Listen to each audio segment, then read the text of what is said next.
तो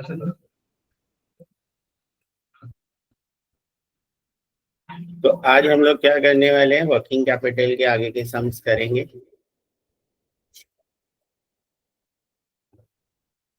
ये फाइल तो कुछ कुछ डिवीजन में ये साल मिली है, उसमें तो ज्यादा सम्स है नहीं।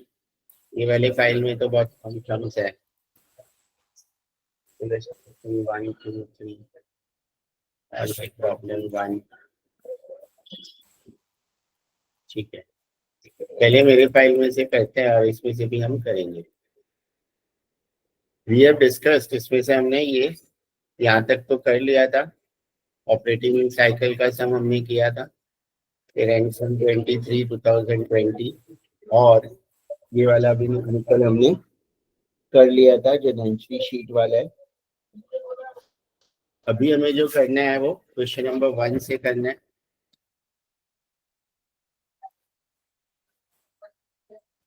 यहाँ पे ये क्वेश्चन है,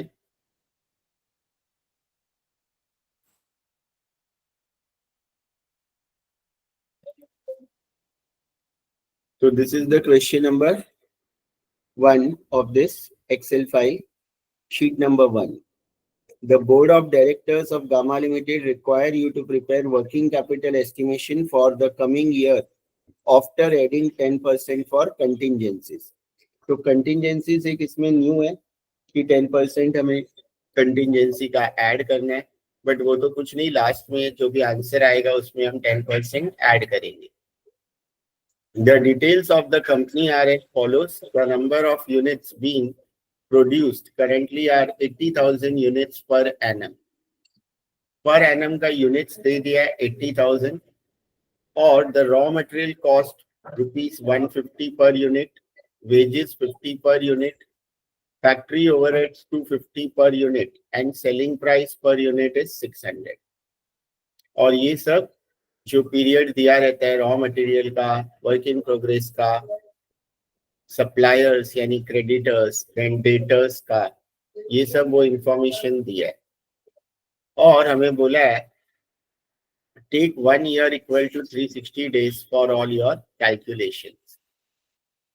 तो अब हमें सबसे पहले तो मैंने बताया है कि हमें ये वर्किंग बनाना होता है सबसे पहले, जिसको हम कॉस्ट स्टेटमेंट बोलते हैं, और इसमें जो भी एनुअल आउटपुट है सबसे पहले वो लिखना होता है। What is the annual output? तो annual output is here 80,000 units which is given here, 80,000 units per annum which is given, right? और ये तो हमारा हो गया। उसके बाद जो भी कॉस्ट दिया हुआ है, रॉ मटेरियल, वेजेस और ओवरहेड्स, ये तीन मोस्टली दिया रहेगा, raw material, wages and overheads. इन तीनों को ऐड करके हमारा टोटल कॉस्ट बनता है। Then you get the profit and selling price. तो ये फॉर्मेट भी फिक्स है अगर ये तीन ही दिया है तो, बट कुछ सब में ऐसे था जिसमें एडमिन, सेलिंग और फैक्ट्री अलग अलग दिया था, वो सब हमने डिस्कस किया था। Manufacturing, admin and selling overheads were separate, but normally इस तरह का सम आएगा, और इसमें मटेरियल, वेजेस, ओवरहेड्स दिया रहेगा, राइट? तो करना क्या है इसमें, थोड़ा स्लो जाइए, पर यूनिट हमें सिर्फ ढूंढना है। यस, कोई कुछ बोल रहा है? थोड़ा स्लो जाइए ना, लिख रहे। हाँ लिखो, मैं तो एक्सप्लेन कर रहा हूँ, अभी तो इतना ही लिखने बोला हूँ। ये तो साथ साथ में ही लिखते रहो, सुनते सुनते। मैं रुकूंगा तो फिर तो सम ही नहीं होंगे, 2 सम होंगे, फिर तो एक एक टॉपिक को 3 दिन लगेंगे, जो कि टाइम ही नहीं है तुम लोगों के पास। ये तो RM लिखो ना, रॉ मटेरियल को DW लिखो, इतना ही तो लिखा है, कितना लिखना है इसमें, टाइम लगेगा। This is you can write in short form also, ठीक है ना? तो लिखो साथ साथ में ही, व्हेन आई एम एक्सप्लेनिंग, और मैं उतना टाइम दूंगा कि तुम लोग साथ साथ में लिख सको।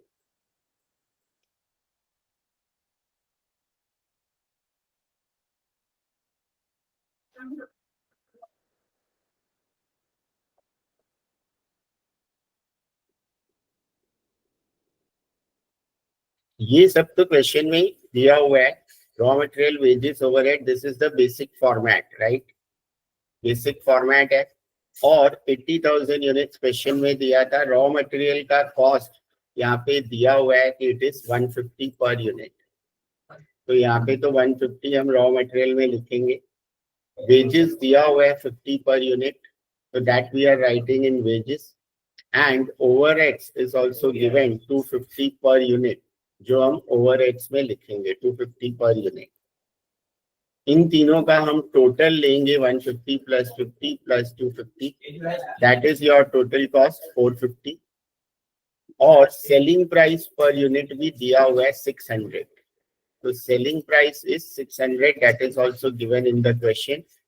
और सेलिंग प्राइस में से हमें टोटल कॉस्ट माइनस करना है, तो that is 150 is the profit. 600 minus 450 will give you the profit 150। Total rupees हमें चाहिए ही नहीं। टोटल रुपीस मैंने सिर्फ इसलिए बनाया है अभी तक हर सम में कि कोई कोई क्वेश्चन में if instead of per unit they have given total amount, then first we will have to write total and then we will divide the total by the output, जो भी आउटपुट होगा तो हमें पर यूनिट मिलेगा। कभी कभी कोई question में अगर टोटल अमाउंट दिया है पर यूनिट नहीं दिया है, तो हमें उसको ये आउटपुट से डिवाइड करके पर यूनिट मिलेगा, इसीलिए हमने सिर्फ टोटल बनाया है। But we don't need this, हमें ये जरूरत नहीं है। हमें मेन ये चाहिए, एनुअल आउटपुट चाहिए जो क्वेश्चन में दिया होगा, और ये सब हमें पहले चाहिए जो हमारा नीचे जब हम वर्किंग करते हैं तो उसमें units into cost per unit into period, तो ये कॉस्ट पर यूनिट होता है। पीरियड तो नीचे स्टेटमेंट्स में दिया रहेगा, और यूनिट्स हमें यहाँ पे निकालना पड़ेगा। यहाँ पे अभी जो पीरियड है अगर हम लोग देखेंगे तो पीरियड किसमें दिया हुआ है, यहाँ पे देखोगे तो raw material is in storage on an average for 1 month, raw material का मंथ्स में दिया है। Material in progress for an average of 15 days दिया है, ये 1 मंथ 2 मंथ 1 मंथ 2 मंथ, तो यहाँ पे मंथ्स में दिया है खाली work in progress, material in progress का क्या दिया है 15 डेज में, डेज में दिया है। बट क्वेश्चन में यहाँ पे लिखा है कि 1 ईयर टेक एज 360 डेज, तो अगर हम 360 डेज पकड़ते हैं 1 ईयर को, तो हमारा क्या हो जाता है 1 मंथ का 30 डेज हो जाता है, राइट। तो 1 month is equal to 30 days हम बोल सकते हैं, और 15 डेज को हम हाफ मंथ बोल सकते हैं क्योंकि 360 डेज है, राइट। तो तुम लोग अभी मंथ में भी ले सकते हो, डेज में भी ले सकते हो, but you will have to calculate the daily output या मंथली आउटपुट। तो डेली आउटपुट अगर हम निकाल रहे हैं तो वो तो डेसिमल में आ रहा है 666.67, और अगर हम मंथली आउटपुट भी निकालेंगे, सॉरी ये डेली आउटपुट नहीं है, ये तो मंथली आउटपुट है ना। This is 6667 is your monthly output because divide by 12 किया है। वैसे ही तुम इसको डेली आउटपुट भी निकाल सकते हो। I will calculate both because इसमें 360 डेज दिया हुआ है, 360 डेज दिया हुआ है। इसका मतलब क्या होता है 360 डेज दिया है तो कि 12 मंथ इज 360 डेज, तो 1 मंथ इज 30 डेज, तो ये तो मंथली आउटपुट हो जाएगा। और डेली आउटपुट अगर हमें निकालना है तो हमें 360 से डिवाइड करना पड़ेगा because in a year 360 days लेना है। तो 80,000 डिवाइड बाय 360 कितना होता है 80,000, दैट इज 222.22। तो डेली आउटपुट भी डेसिमल में ही आ रहा है,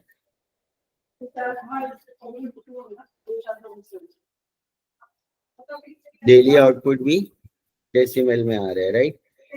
तो जब डेसिमल में आता है तो क्या करना है, बिकॉज तुम लोग अगर इसको राउंड ऑफ करके लोगे तो आंसर थोड़ा डिफर कर सकता है। तो हमें क्या करना है, जब भी डेसिमल में आएगा तो जब हम यहाँ पे लेंगे है ना यूनिट्स इनटू कॉस्ट, जो हम लोग ये लेने वाले हैं यूनिट्स इनटू कॉस्ट, उसमें हम क्या करने वाले हैं यूनिट्स इनटू कॉस्ट में,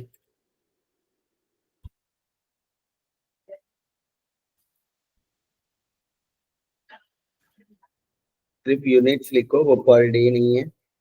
units into cost into period में हम यूनिट्स को 666.67 नहीं लेंगे, हम 80,000 डिवाइड बाय 12 भी लेना है। व्हेनेवर अगर ये मंथली आउटपुट, क्योंकि ये सब मंथ्स में ही दिया है ज्यादा, तो खाली एक 15 डेज दिया है, 15 डेज को हम हाफ मंथ पकड़ेंगे, ठीक है। तो सब मंथ्स में देंगे तो हमें डेली आउटपुट की जरूरत नहीं है, हमें सिर्फ मंथली आउटपुट चाहिए, because all the period is given in months. तो लेकिन डेसिमल में आया तो करना क्या है, वो 666.666666 आएगा।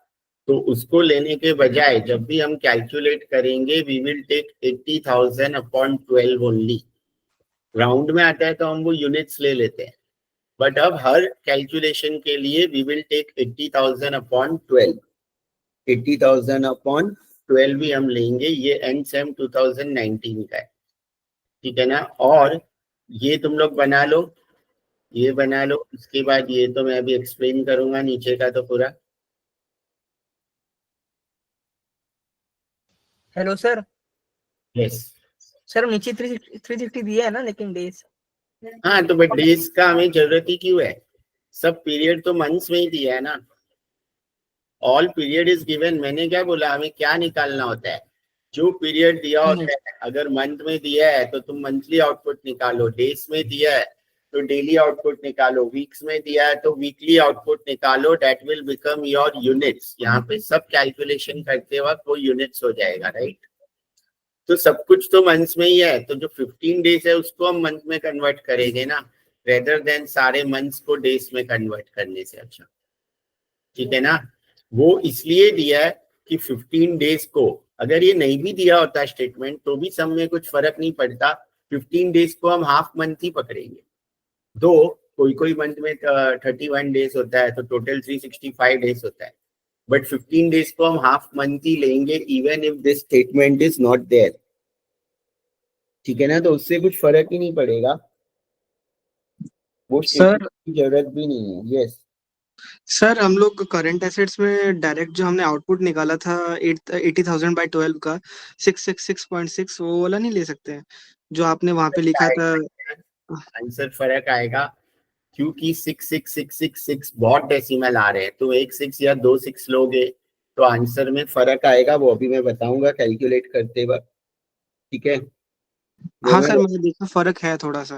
हाँ, तो करंट एसेट्स ले सकते हो, बट क्योंकि उसमें डेसिमल में आंसर्स आएंगे, और एक्चुअली 6666 क्या होता है उसको तुम्हें आगे तक लेना पड़ेगा। यहाँ लिखोगे 2 6 चलेगा, बट कैलकुलेट करते वक्त 5 6 6 6 लेने पड़ेंगे, तो तुम्हारा राइट आंसर आएगा। तो सर जिसमें एक्यूरेट आंसर आएगा वो तो ले सकते हैं ना, जिसमें हाँ जो 5000 आया तो हम 5000 ही लेते हैं, सारे सब में वही लिया है। मैंने ओके, क्या और बोला, जिसमें डेसिमल में आएगा डेसिमल तो में आ रहा है तो 80,000/12 लेने से ज्यादा बेटर है कि you take 80,000/12 rather than this decimal. Decimal भी लोगे तो रॉन्ग नहीं देगा, थोड़ा सा फर्क आएगा, ओके सर। ठीक है। या क्या करो, जितने 6 है 666 आ रहा है तो 5 6 6 लो वाइल कैलकुलेटिंग, तो तुम्हारा राइट आएगा। फिर वो फर्क है वो नहीं आएगा, बट 2 6 लोगे या 6 7 लोगे तो there will be difference because of rounding off. तो सबसे पहले ये तो सबको पता ही होगा, फर्स्ट लेक्चर सुन लिया होगा। कोई अगर न्यू बैठ रहा है और नहीं आता है तो ये स्टेटमेंट का फॉर्मेट है, वर्किंग कैपिटल स्टेटमेंट का 4 कॉलम बनानी है हमें। ये वर्किंग कॉलम है, पर्टिकुलर है, रुपीस है। सबसे पहले हम करंट एसेट से लिखते हैं। करंट एसेट्स में फर्स्ट हमेशा स्टॉक ऑफ रॉ मटेरियल ही होता है, फिक्स है ये। इसमें अभी क्या करना है, यूनिट्स। यूनिट्स तो मैंने बोला जो हम ये मंथली निकालेंगे, ये सब कैलकुलेशन करते वक्त यूनिट्स होगा। तो ये 80,000 डिवाइड बाई 12 यहाँ पे यूनिट्स हो जाएगा। रॉ मटेरियल के कॉस्ट पर यूनिट यहाँ से मिलेगी। कुछ भी कैलकुलेट करना है तो कॉस्ट पर यूनिट, ये जो हम ऊपर कॉस्ट स्टेटमेंट बनाते हैं इससे लेना है।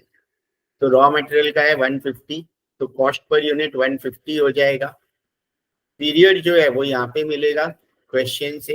ये जो स्टेटमेंट दिए होते हैं इसमें फर्स्ट स्टेटमेंट ही दिया है कि raw material is in store on an average for 1 month along with finish goods.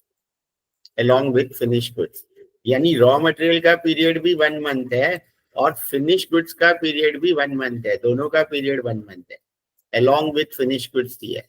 तो अभी तो हमें खाली रॉ मटेरियल का चाहिए, तो पीरियड इज 1। तो हम क्या करेंगे, 80,000 डिवाइड बाई 12 इंटू 150, इंटू 1 किया हमने, ठीक है ना, तो हमारा आंसर क्या आ रहा है? 10 लाख आ रहा है। और अगर हम इसकी जगह 80,000 डिवाइड बाई 12 की जगह 666.67 लेते हैं और इंटू 150 करते हैं और इंटू 1, तो 10,05,000 ही आ रहा है। तो ज्यादा फर्क नहीं आ रहा है, 50 पैसा तो वैसे भी हम नहीं लेंगे, राइट। तो इसमें तो ज्यादा फर्क नहीं आ रहा है 6-7 लेने से भी। 6-6 लेंगे तो थोड़ा फर्क आ सकता है, 999 ही आ रहा है, तो उसको हमें 10 लाख ही लेना है, राइट। तो इसमें तो 8 रुपए का ही फर्क आ रहा है, तो डेट इज फाइन। वैसे भी 10,50,000 को हम 10 लाख ही लिखेंगे और 9,99,999 को भी हम 10 लाख ही लिखेंगे, बट वो 0.50 भी आएगा आगे, नहीं इतना ही है, ठीक है। तो 6-6 लोगे तो भी वही आ रहा है आंसर, इधर भी वही आ रहा है। Stock of raw material clear है सबको? Stock of raw material is clear? Sir इसका वो भी फॉर्मूला है ना, मतलब कि budgeted production units into material cost into raw material of holding period upon 12 months. वो ऐसे वाले सम्स में नहीं करना। तुम क्या इसमें बोल रहे हो? इसमें फाइंड क्या करना है सर, ये वाले सम में? वर्किंग कैपिटल, वर्किंग कैपिटल ही ढूंढ रहे हैं ना, स्टेटमेंट ऑफ वर्किंग कैपिटल बना रहे हैं।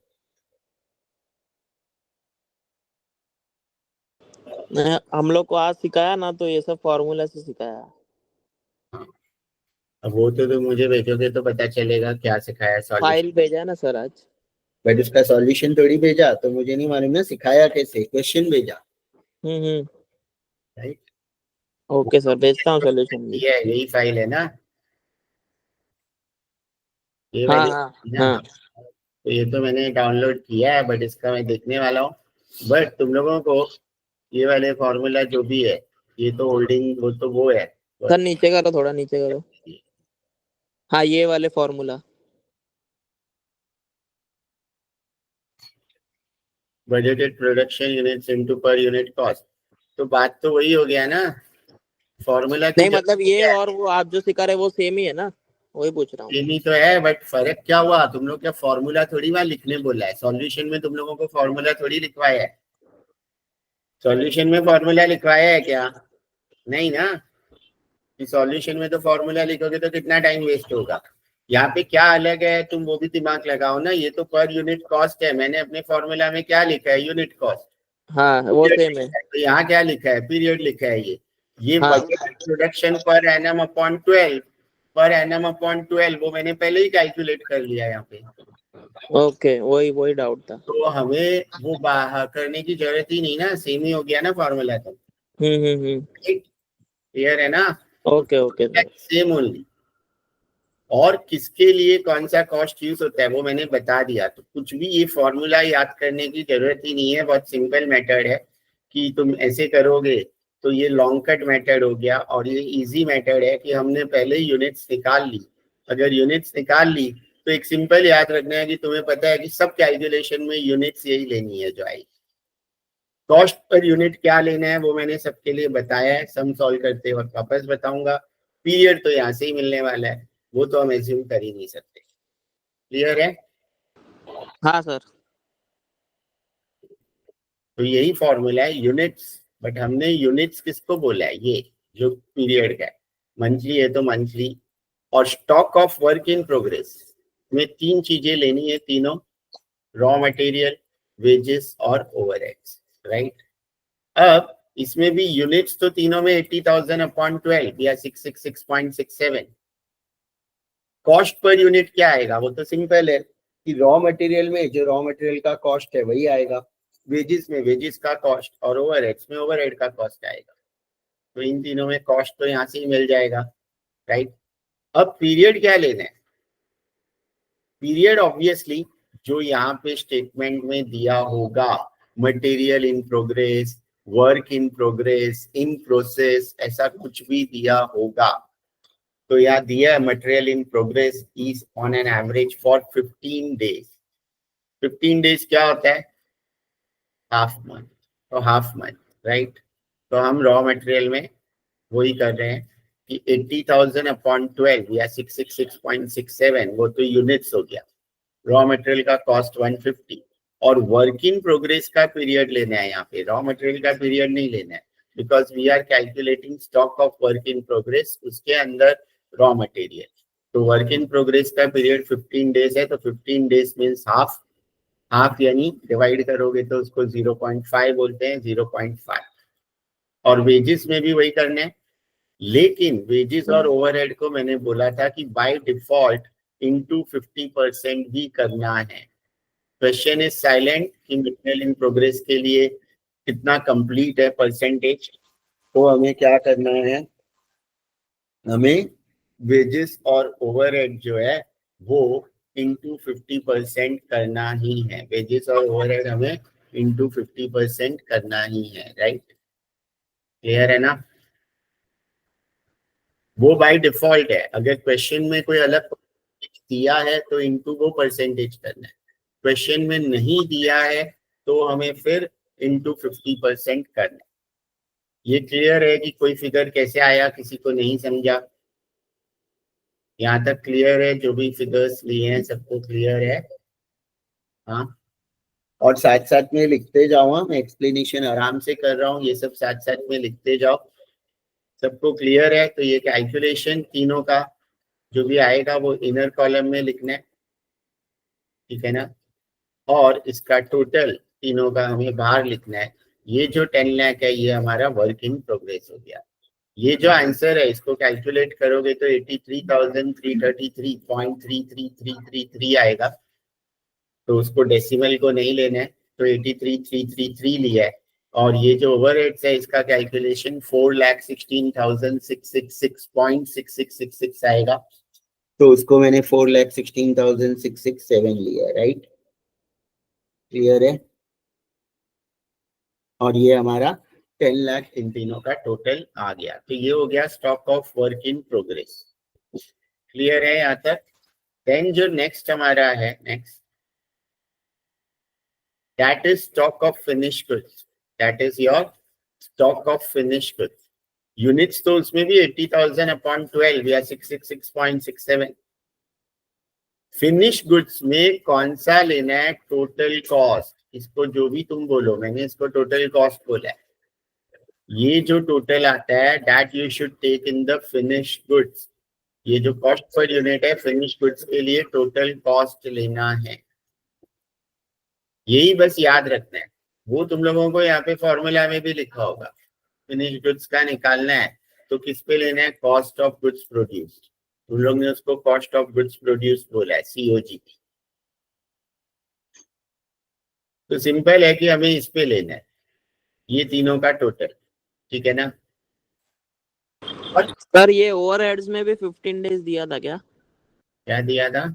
ओवरहेड्स का 0.5 लिया है, 0.5 मंथ। वो वर्क इन प्रोग्रेस का पीरियड है, ये ओवरहेड्स का पीरियड नहीं है। ये पूरा एक ही है, ये अलग अलग नहीं है। ये तीनों में पीरियड सेम ही आएगा। ओके वर्क इन प्रोग्रेस का पीरियड, ना रॉ मटेरियल का पीरियड, ना वेजेस का पीरियड, ना ओवरहेड का period. This 0.5 is the period of material in progress. In progress word है, इन प्रोसेस है, WIP है, work in progress, work in process, वो उसका पीरियड, तीनों का पीरियड सेम ही होगा जब ये निकाल रहे हो, ठीक है? क्लियर है? Okay sir. Stock of finish goods 80,000 by 12 into 450 ये लेंगे हम कॉस्ट। और फिनिश गुड्स का पीरियड भी यहाँ पे दिया था फर्स्ट स्टेटमेंट में कि 1 मंथ है अलोंग विथ फिनिश गुड्स। तो फिनिश गुड्स का भी 1 था, तो दैट इज योर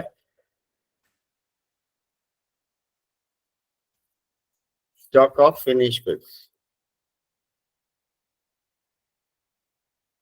तो हमारा क्या आएगा? 80,000 into 450 into 1।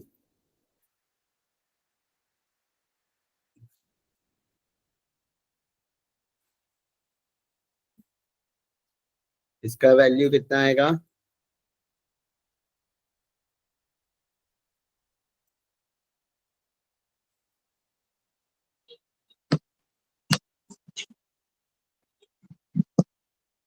Sir finish goods किधर गए? 30 लाख। फिनिश गुड्स यहाँ पे दिया हुआ है फर्स्ट रॉ मटेरियल वाले स्टेटमेंट में कि raw material on an average for 1 month along with finish goods का भी 1 मंथ है। Okay Right. सर, वही पीरियड पूछना था।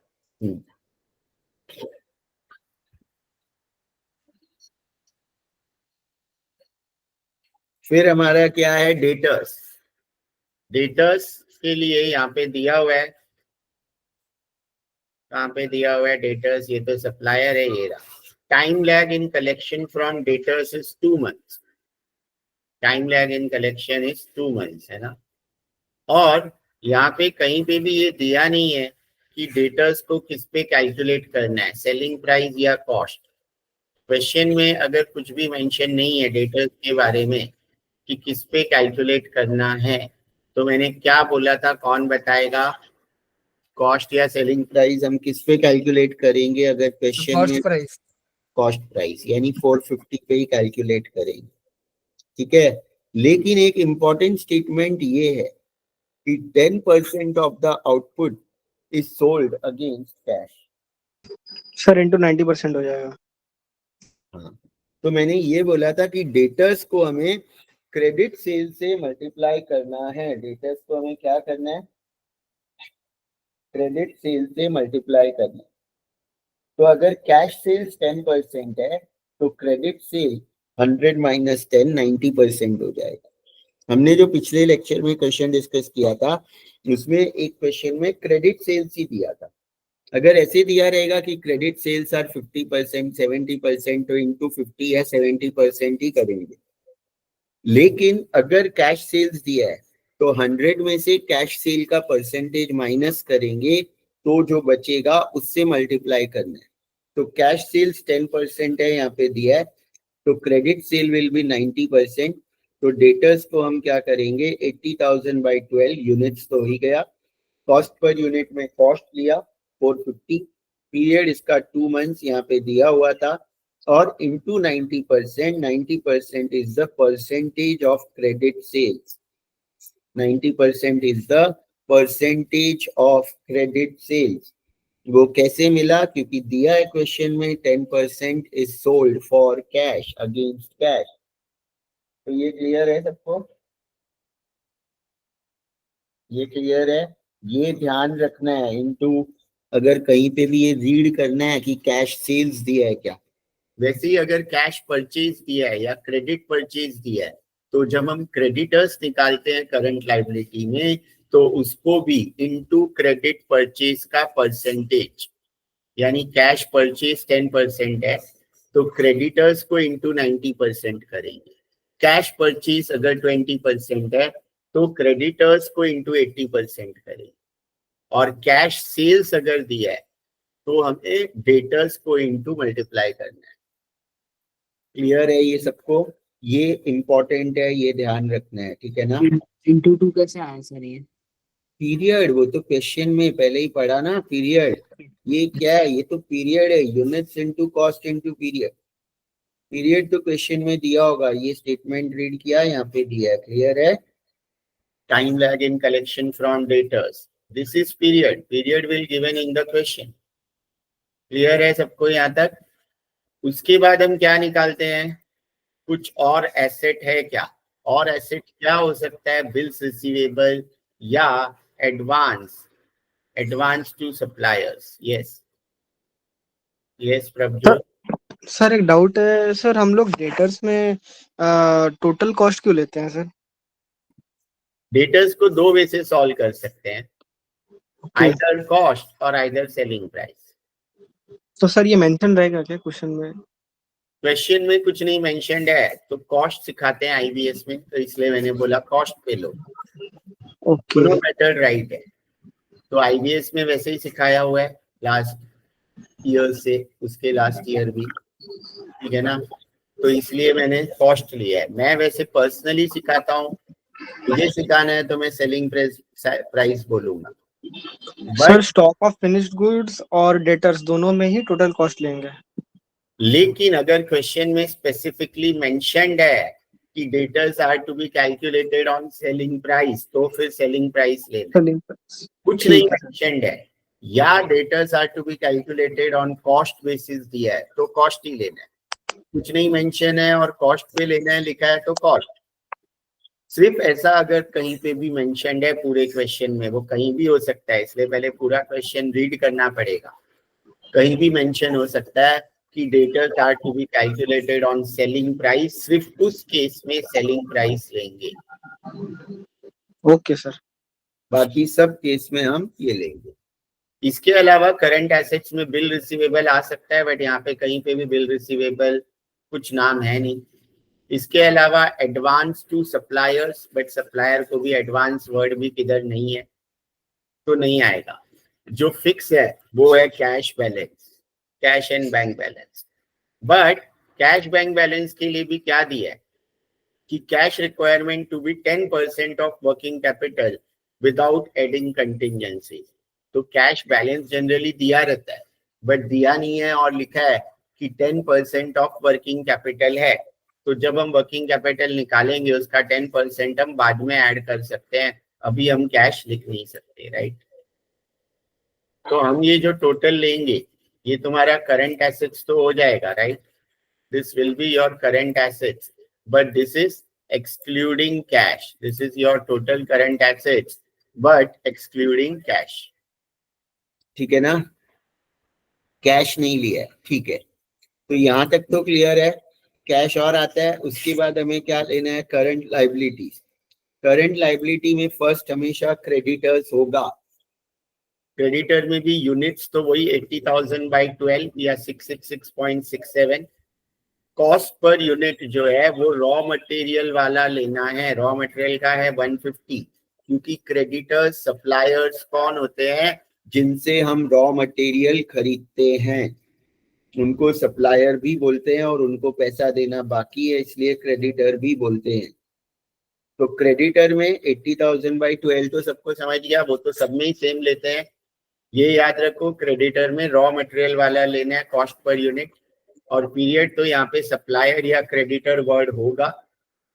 तो यहाँ पे दिया है credit allowed by supplier is 1 month, तो सप्लायर या क्रेडिटर वर्ड वो पीरियड लेना है, तो वो 1 दिया हुआ है। तो 80,000 by 12 into 150 into 1 which is 10 lakh। और अगर क्रेडिट परचेज दिया होता तो वो भी लेना होता है।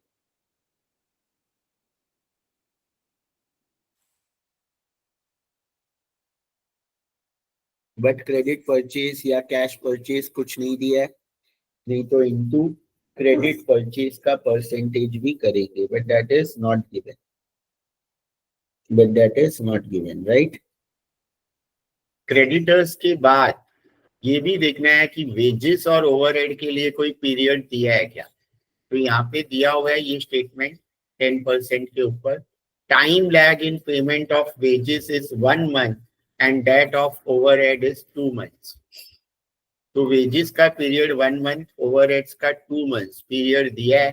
पीरियड दिया है तो ही आउटस्टैंडिंग वेजेस और आउटस्टैंडिंग ओवरहेड्स लेना है। अगर पीरियड नहीं दिया है तो आउटस्टैंडिंग वेजेस और आउटस्टैंडिंग ओवरहेड्स नहीं लेंगे। तो इसके लिए भी, वेजेस के लिए तो यूनिट्स तो 80,000 by 12, कॉस्ट पर यूनिट तो जो वेजेस का है वही लेना है, और पीरियड 1 month क्वेश्चन में दिया हुआ है।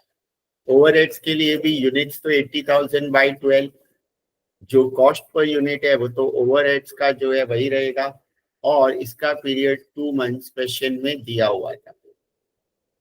इसको भी कैलकुलेट करोगे तो ये आ जाएगा 33,333 एंड 33,33333।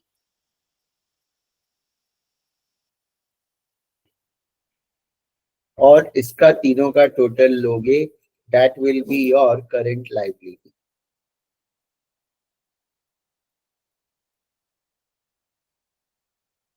वेजेस और ओवरहेड का पीरियड क्वेश्चन में दिया था, कॉस्ट पर यूनिट तो ऊपर जो हमने किया है वही, और यूनिट्स तो सबको पता ही है कि सेम लेना है जो हम कॉस्ट स्टेटमेंट के नीचे निकालेंगे।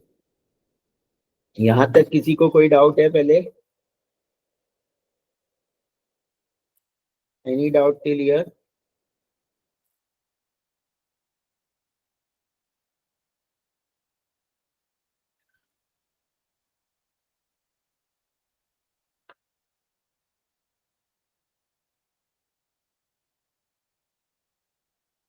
CA माइनस CL निकालेंगे जो हमारा वर्किंग कैपिटल हो जाएगा विदाउट कैश,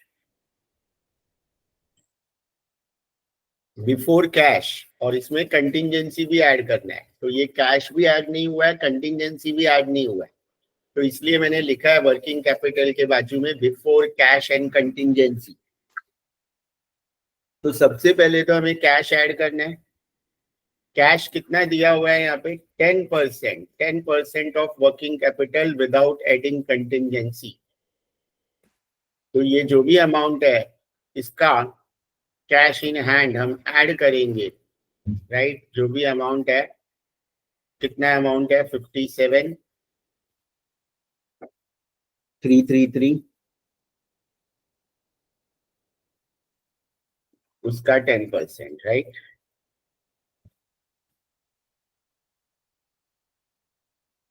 तो that will be 5,73,333, क्योंकि दिया हुआ था 10% ऑफ वर्किंग कैपिटल।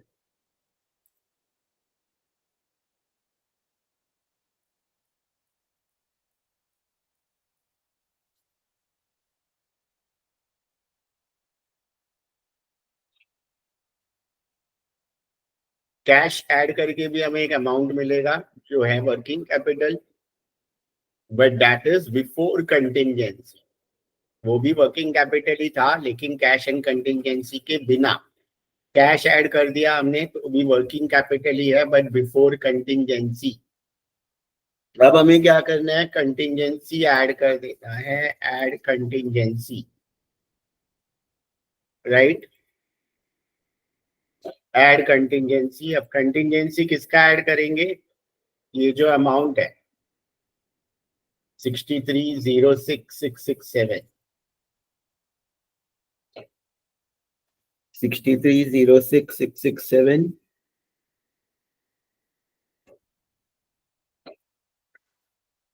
इसका 10%। वो कहाँ दिया है, वो भी क्वेश्चन में ही दिया हुआ है।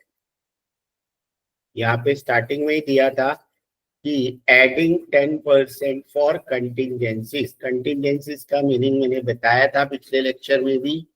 कंटिंजेंसीज मतलब अनसर्टेनिटी, कि हमारा तो वर्किंग कैपिटल इतना ही होगा लेकिन कुछ अनसर्टेन हो गया, कभी ज्यादा पैसा लग गया, तो उसके लिए हम 10% एक्स्ट्रा रख रहे हैं, ऐड कर रहे हैं। तो 63,06,667 का 10% वो ऐड करके जो आएगा ये तुम्हारा final answer net working capital हो जाएगा। Adding that will give you the final answer net working capital.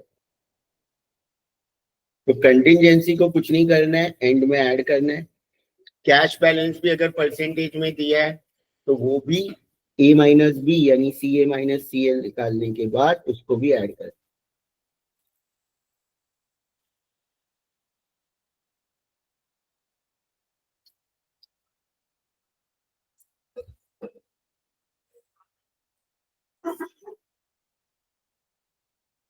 किसी को डाउट है ये क्वेश्चन में?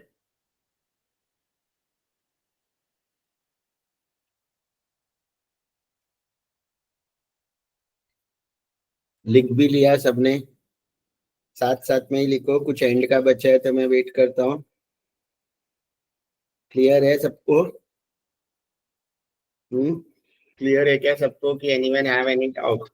हेलो सर, वो 10% था ना, वो 10% कैश सोल्ड, वो एक बार बताइए ना एंट्री। क्या बताऊं, ये दिया है क्वेश्चन में। ये नहीं, ऊपर डेटर्स का क्वेश्चन में सर, दिया है कंटिंजेंसी। डेटर्स का सर था ना वो 10% कैश सोल्ड। वो यहाँ पे दिया हुआ है। ओके, तो मैंने क्या बोला, 10%। कैश सेल के परसेंटेज से नहीं करना है, क्रेडिट सेल के परसेंटेज से डेटर्स को मल्टीप्लाई करना है, ठीक है ना। Okay sir. वो तुम्हें याद रखना है, यहाँ पे लिखा है वो मैंने जब ये क्वेश्चन में भी एक्सप्लेन किया था। वो हर क्वेश्चन में नहीं लिखूंगा, ये इसलिए मैंने जो स्टार्टिंग यस सर, समझा। इम्पोर्टेंट है। यहाँ पे लिखा है कि जो क्रेडिट सेल का परसेंटेज होगा डेटर्स को उससे मल्टीप्लाई करना है, राइट। और क्रेडिटर्स को रॉ मटेरियल पे वैल्यू करना है। ये सब स्टार्टिंग के सम्स में मैंने लिख दिया था, बट वो मैं बता रहा हूँ तो वो तुम लोगों को ये तो नोट डाउन कर लेना है और याद रखना है जो अलग क्या है, कॉमन चीज तो ठीक है, ये नोट डाउन करके याद रखना है, ये मिस्टेक नहीं करना है। क्लियर है ना? Yes sir. सर जब सर कैश नहीं दिया होगा तो सर हम लोग ऐसे इसका 10% निकाल के करेंगे। कैश नहीं दिया होगा तो नहीं, वो तो यहाँ लिखा था ना, cash requirement is 10% of working capital, इसलिए किया। अगर ये हाँ लिखा नहीं है और दिया भी नहीं होगा तो कैश लेंगे ही नहीं हम।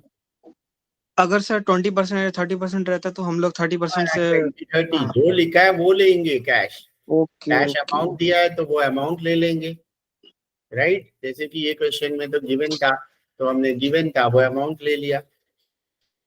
Okay sir. अमाउंट नहीं दिया है, परसेंटेज दिया है, तो फिर हमें ऐसे करना है और जो परसेंटेज दिया है उतना परसेंटेज लेना है। खुद से कुछ भी एज्यूम नहीं करना है एक्सेप्ट दिस 50%। ये 50% बाय डिफॉल्ट लेना है, बाकी जो इंफॉर्मेशन दी है उस हिसाब से ही कैलकुलेशंस होंगे, ठीक है? ये भी इंटू 90% तभी करेंगे जब ये कैश सेल्स दिया है तो, या क्रेडिट सेल्स दिया है तो, नहीं तो सिर्फ इंटू 2 लेंगे बस। Okay sir.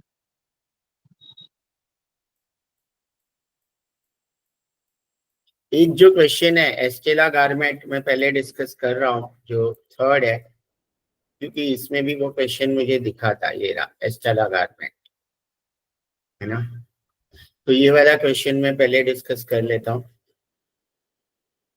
क्वेश्चन यहाँ पे भी है, यहाँ पे देख लेते हैं कि Estella garment limited is a famous manufacturer and exporter of garments. The finance manager of the company is preparing its working capital forecast for the next year. Working capital हमेशा next year के लिए निकाला जाता है, estimated या forecasted. इसलिए तुम अगर देखोगे तो स्टेटमेंट के ऊपर मैंने लिखा हुआ है कि estimated working capital. Past year तो हो गया ना, उसका तो वर्किंग कैपिटल अब निकाल के मतलब नहीं है। हम नेक्स्ट ईयर का क्यों निकालते हैं? कि हम उतना पैसा अरेंज कर सके, हमें पता रहे कि इतना पैसा है तो वो हम अरेंज कर सके, राइट? इसलिए निकालते हैं, तो हमें पता रहेगा। तो यहाँ पे नेक्स्ट ईयर का निकालना है। Production during the previous year was 15 lakh units. पूरे साल का आउटपुट 15 लाख था, और आगे लिखा है the same level of activities intended to be maintain during the current year. तो अभी जो करंट ईयर का हमें निकालना है वो भी सेम ही रहेगा, यानी जो एनुअल आउटपुट रहेगा वो 15 लाख होगा। और कभी कभी ऐसे दिया रह सकता है कि प्रीवियस ईयर का 15 लाख है और लिखा रहेगा कि the output will increase by 20% in the current year. तो क्या हो जाएगा करंट ईयर का आउटपुट? या तो लिखा है कि सेम रहेगा लेवल, तो 15 लाख ही रहेगा, बट अगर लिखा होता कि 20% से बढ़ेगा तो 15 लाख में 20% ऐड कर देंगे तो 18 लाख भी हो सकता है। तो इंफॉर्मेशन पढ़ना जरूरी है क्वेश्चन में। तो आउटपुट सबसे पहले चाहिए, क्योंकि जब मैंने बोला कि हमें सबसे पहले तो ये बनाना है, ये बनाना है, तो इसमें हमें सबसे पहले तो ये आउटपुट 15 लाख, उसके बाद हमें ये रॉ मटेरियल, वेजेस, ओवरहेड, जो जो क्वेश्चन में दिया है वो चाहिए। इस क्वेश्चन में क्या क्या दिया है? यहाँ दिया है रॉ मटेरियल, वेजेस और ओवरहेड, तीन ही चीजें दी है, बट यहाँ पे परसेंटेज में दिया है। और परसेंटेज किसका वो यहाँ पे लिखा है, cost to selling price, selling price का percentage. Raw material selling price का 40% है, डायरेक्ट वेजेस सेलिंग प्राइस का 20% है, ओवरहेड सेलिंग प्राइस का 20% है। बट क्या सेलिंग प्राइस दिया है क्वेश्चन में? कहीं अभी तक नहीं दिया है, बट ऑब्वियसली वो तो दिया ही रहेगा। तो नीचे दिया होगा कहीं सेलिंग प्राइस, तो सेलिंग प्राइस यहाँ पे दिया है कि selling price is ₹10 per unit. यहाँ पे दिया हुआ है सेलिंग प्राइस 10 रुपया पर यूनिट है, तो 10 का 40% रॉ मटेरियल हो जाएगा, यहाँ पे मैंने लिखा ही है। 10 का 20% वेजेस हो जाएगा, 10 का 20% ओवरहेड हो जाएगा, तो दैट विल बी 422। और इन तीनों को ऐड करेंगे, that will be your total cost. और 10 रुपया सेलिंग प्राइस दिया है, तो 10 - 8 कॉस्ट 8 रुपए है, बेचेंगे 10 रुपए में, तो जो डिफरेंस है 2 रुपया, दैट इज योर प्रॉफिट।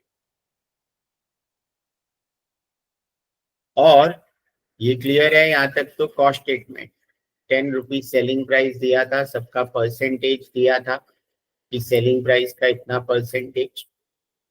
अब ये देखना है कि पीरियड है वो मंथ्स में दिया है, डेज में दिया है कि वीक्स में दिया है। तो यहाँ पे देखोगे रॉ मटेरियल का period 3 months, production remain in process 2 months, तो सब मंथ्स में ही दिख रहा है। यहाँ पे भी मंथ्स, यहाँ पे भी मंथ्स मंथ्स। तो मंथ्स में पीरियड दिया है तो हमें मंथली आउटपुट निकाल लेना है। मंथली आउटपुट यानी क्या, जो भी एनुअल आउटपुट है 15 लाख डिवाइड बाई 12 करेंगे तो 1,25,000 units is your monthly output. 1,25,000 units is your monthly output.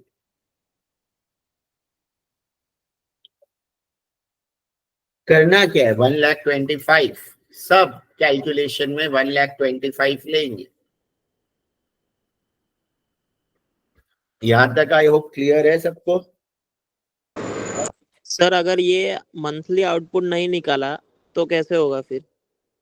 वो कैसे होगा? 15 लाख अपॉन 12 लोगे, वो तो करना ही पड़ेगा ना। क्यों नहीं निकाला? क्यों नहीं निकालोगे? भूल गए अगर? तो भूल गए तो सम कैसे सॉल्व होगा? जब यहाँ पे यूनिट्स लेने का आएगा तो यूनिट्स कहाँ से लोगे? ये 15 lakhs भी तो यूनिट से है ना सर?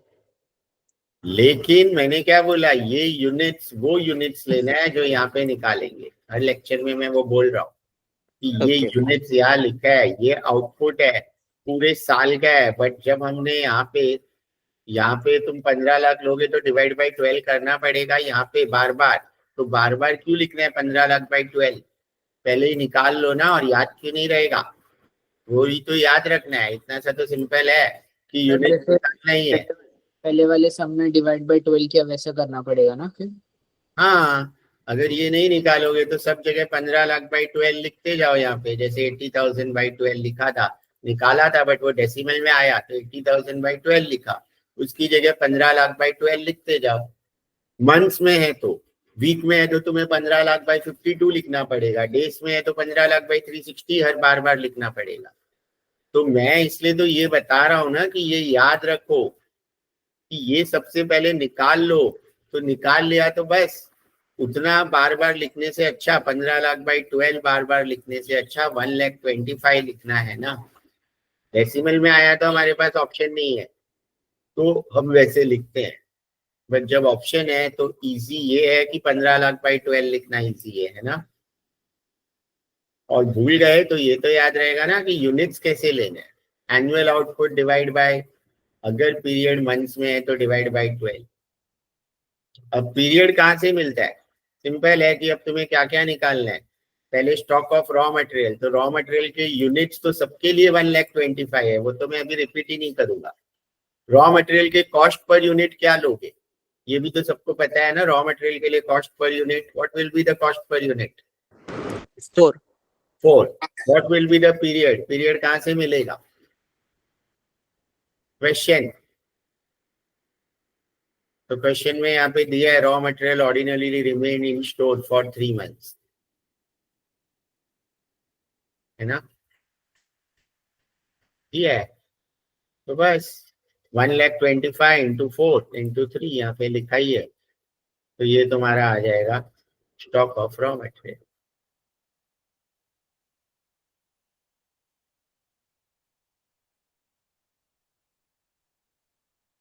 वर्क इन प्रोग्रेस में क्या करोगे बताओ? अभी तीनों लिख देते हैं, रॉ मटेरियल, वेजेस, ओवर है। यूनिट्स कितना लेंगे तीनों में?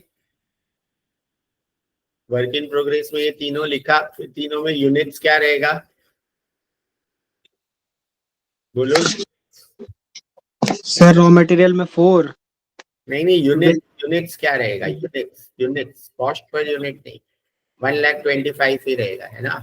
हाँ सर 1,25,000 भी रहेगा। कॉस्ट पर यूनिट, हाँ, क्या रहेगा? 422। सर 422। हाँ, अब पीरियड यहाँ से पढ़ के बताओ कि मटेरियल, ये वाला क्वेश्चन ज्यादा क्लियर है, तो यहाँ से पढ़ के बताओ कि वर्क इन प्रोग्रेस का पीरियड कितना है, क्या क्वेश्चन पढ़ के समझ रहा है सबको? 2 months. कहाँ दिया है? यहाँ दिया है। Process Second one. कितनी जगह पे है? Process, progress, 2 months। अब यहाँ पे कुछ आगे क्या दिया है ये भी इंपॉर्टेंट है, पढ़ोगे।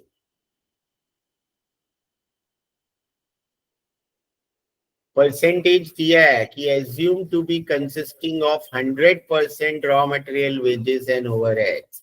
यानी वेजेस एंड ओवरहेड को यहाँ पे इंटू 50% नहीं करेंगे, 100% है तो 100% इंटू करेंगे तो भी वही आएगा।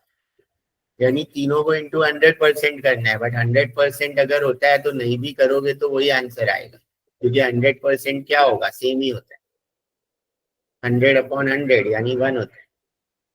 तो तीनों का परसेंटेज 100 लेना है। तो मैंने क्या बोला था कि वर्क इन प्रोसेस में वेजेस और ओवरहेड को 50 लेना है, लेकिन अगर क्वेश्चन में कुछ और परसेंटेज दिया है तो वो परसेंटेज लेना है। तो यहाँ पे इंटू 50% नहीं आएगा, इंटू 100%। बट इंटू 100% का मतलब वही होता है, करो या मत करो आंसर सेम आएगा। तो मैंने इंटू 100% लिखा नहीं है। बट इंटू 50 क्यों नहीं लिया है, समझ में आया ना? वेजेस और ओवरहेड में यहाँ पे इंटू 50% क्यों नहीं लिया है? क्योंकि वहां पे 100% क्वेश्चन में दिया हुआ है। क्लियर है?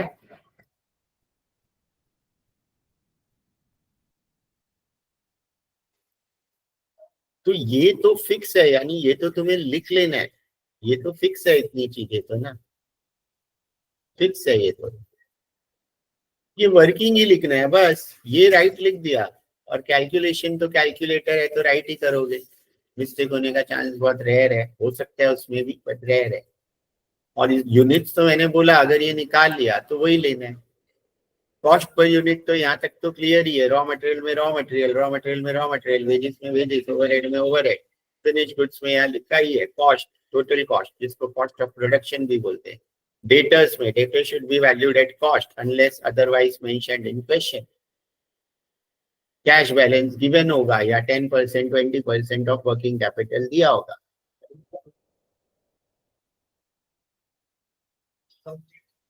अब ये पीरियड क्वेश्चन से मिलेगा। मेरे स्टेप्स याद रखो, जो बोल रहा हूँ कि ऐसे ही करना है। या तो कॉलेज का मेथड या मेरा मेथड, दोनों मेथड में कंफ्यूज मत हो जाना कोई भी। जो मेथड समझ गया उसी मेथड को फॉलो करके वैसे ही सॉल्व करो। दो मेथड को देखना ही नहीं है कभी भी, कोई भी टॉपिक सीखते हो।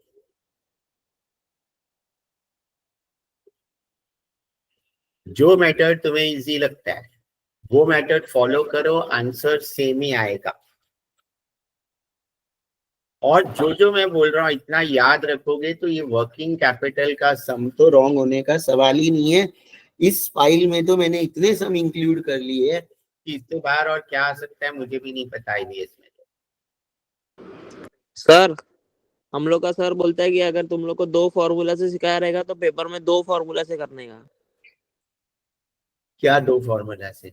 कोई भी सम बोलता है, नहीं तो मार्क्स काटूंगा। नहीं, ये इस मेथड से फुली मार्क्स मिलेंगे, ठीक है ना? ये वही फॉर्मूला है, बट फॉर्मूला तो लिखना थोड़ी है हमें, तुम्हें फॉर्मूला थोड़ी लिखने वाले हो ये सॉल्यूशन। नहीं सर, वो एक फुल स्टॉप नहीं डालते फिर भी मार्क्स काट देता है। नहीं, वैसे तो पॉसिबल नहीं है। मैं ये बोल रहा हूँ, पहले तो अभी मैं सिर्फ वर्किंग कैपिटल की बात कर रहा हूँ। वर्किंग कैपिटल में जब तुमने सॉल्व करवाया तो फॉर्मूला लिखने थोड़ी बोला है, ये स्टेटमेंट बनाते वक्त कि सॉल्यूशन में सारे फॉर्मूला लिखने बोले हैं। वहां तो हम लोग को लिखने बोला है, फॉर्मूला भी लिखना है। कहाँ हाँ। लिखोगे वर्किंग में? कहाँ लिखोगे? इधर ये जो है ना, ऐसा टेबल नहीं बनवाया है फिर? और लाइन से लिखने बोला है, टेबल में नहीं वो है। तो तुम सॉल्यूशन नॉर्मल भेजना लिखते तो हैं मैं वैसे। एक्सप्लेन कर सकता हूँ बाद में, राइट? वर्किंग कैपिटल तो ये जो मेथड है ये सबसे सिंपल मेथड है। बाकी कोई भी मेथड इससे सिंपल मुझे तो नहीं पता है जो हम इजीली सॉल्व कर सकते हैं बिना कंफ्यूज हुए। वो मेथड तुम्हें समझ गया तो तुम कौन से डिवीजन से हो? आई वो आई। समझा नहीं है सर, वो बहुत कॉम्प्लेक्स है। तो वो क्यों फॉलो करना है? इसमें रॉन्ग देंगे अगर, तो मेरे हिसाब से तो एक भी मार्क्स कट नहीं कर सकते, एक भी मार्क्स नहीं कट कर सकते ये मेथड से। ये मेथड तो सीए सीएस, ठीक है ना, मैंने तो पहले सीए स्टूडेंट्स को भी पढ़ाया हुआ है, अभी तो मैं पढ़ाता नहीं हूँ, ठीक है। और सीए सीएस का ही समय, वैसे भी यहाँ पे लिखा है सीएस फाइनल दिसंबर 2000, बहुत पुराना समय, ये तो ठीक है। बट ये मेथड सबसे बेस्ट मेथड है, और ये मेथड तुम्हें बहुत सारे टेक्स्ट बुक्स में भी मिलेगा, जो ग्रेजुएशन के टेक्स्ट बुक्स होते हैं, पोस्ट ग्रेजुएशन के टेक्स्ट बुक्स होते हैं।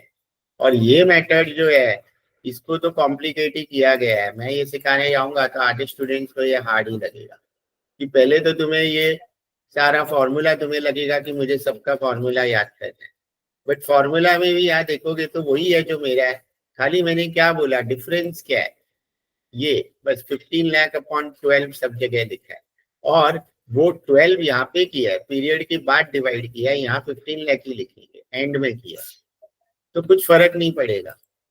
ये मेथड से करो जो इजी लगता है, राइट करना मेन है।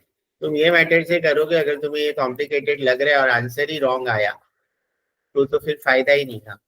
और ये मेथड से करके आंसर राइट आया तो फुल ही देंगे, क्लियर है? Okay sir. ऐसे सर बोल नहीं सकते कि इसमें कुछ फॉर्मूला नहीं है, ये कोई स्टैंडर्ड फॉर्मूला नहीं है, ये सिर्फ लिखा हुआ है।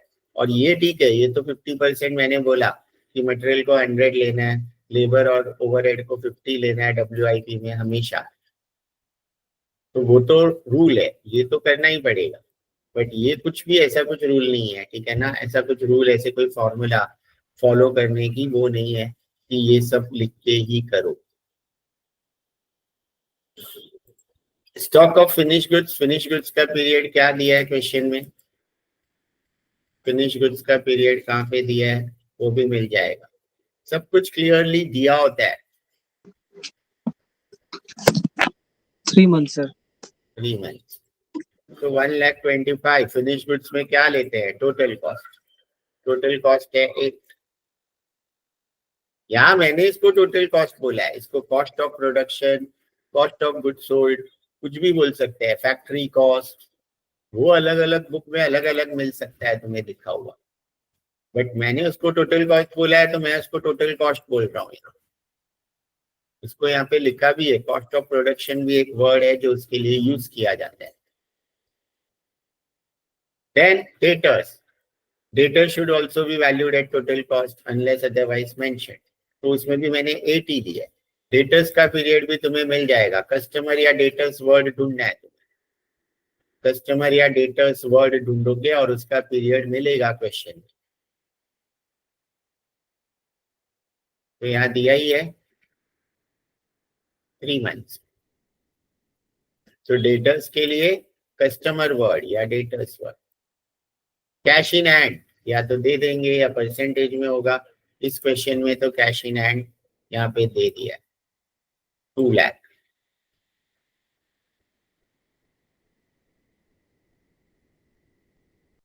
तो 2 लाख इसका टोटल ले लेंगे करंट एसेट्स।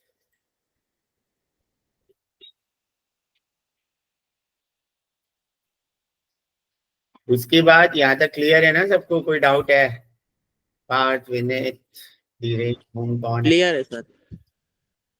ठीक है सबको, मानसवी, निमेश, आयुष, प्रिया, प्रभु।